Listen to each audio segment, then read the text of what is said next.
ఈ జర్నలిజం ఫీల్డ్‌లో ఉన్నప్పుడు గ్రౌండ్ లెవెల్‌లో చూసినయి అయి చూసినప్పుడు ఒక్కోసారి నవ్వొస్తదనమాట. ఫస్ట్‌లో ఈనాడులో స్టింగర్‌గా చేసే రోజుల్లో ఆ ఏరియాలో కొంచెం ధర్నాలు, రాస్తారోకోలు ఇట్లా చేసే కాంగ్రెస్ వాళ్ళ మీదన తెలుగుదేశం అధికారంలో ఉన్నప్పుడు రౌడీ షీట్లు పెట్టింది. ఆ రౌడీ షీట్లు పెట్టబడినటువంటి వాళ్ళు కూడా టికెట్ ఇచ్చింది కాంగ్రెస్ పార్టీ కార్పొరేషన్‌లు. అట్లాగా కార్పొరేటర్లుగాను తర్వాత డిప్యూటీ మేయర్లుగా లేకపోతే ఫ్లోర్ లీడర్‌లుగా ఇట్లా గెలిచారు అనేక మంది.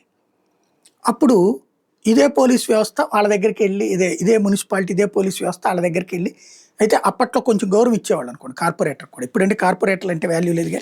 అప్పుడు కాస్త గౌరవం ఇచ్చేవాళ్ళు. వీళ్ళు షేక్ హ్యాండ్‌లు ఇచ్చినటువంటిది చూసాం. ఇదే వాళ్ళని పోలీసులు చితక్కొట్టి పోలీస్ స్టేషన్ బయట నుంచోబెట్టి, కడ్రాయల మీద నుంచోబెట్టింది చూసాం. అదే సందర్భంలో వాళ్ళు ఆ తర్వాత రాజకీయంగా ఎదిగిన తర్వాతన సెల్యూట్లు కొట్టడము చూసాం.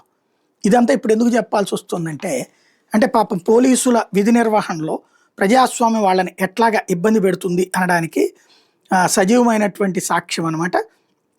ఇందులో కనబడేటటువంటి వ్యవహారానికి సంబంధించి అమెరికాకి సంబంధించినటువంటి సిఐఏ మాజీ డైరెక్టర్ డేవిడ్ పెట్రాస్ ఇతను ఐఎస్ఐఎస్ తీవ్రవాద సంస్థ మీద గట్టిగా టార్గెట్ చేశాడు. అల్ సలాం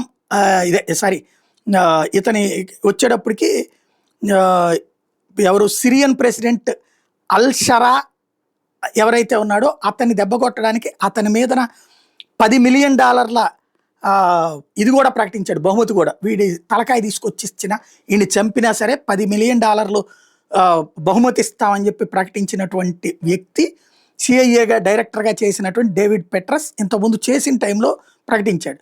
ఇప్పుడు అదే వ్యక్తి వచ్చి సిరియన్ ప్రెసిడెంట్ అయ్యాడు. ఇప్పుడు ఏది ఆనాడు తీవ్రవాది అయినటువంటి వ్యక్తే ఇప్పుడు సిరియా ప్రెసిడెంట్ అయ్యాడు. ఆనాటి ఐఎస్ఐఎస్ వ్యక్తే ఇప్పుడు తాజాగా సిరియన్ ప్రెసిడెంట్ అయ్యాడు. 14 సంవత్సరాల క్రితం వీళ్ళిద్దరి మధ్యన ఆ వార్ నడిచిందనమాట.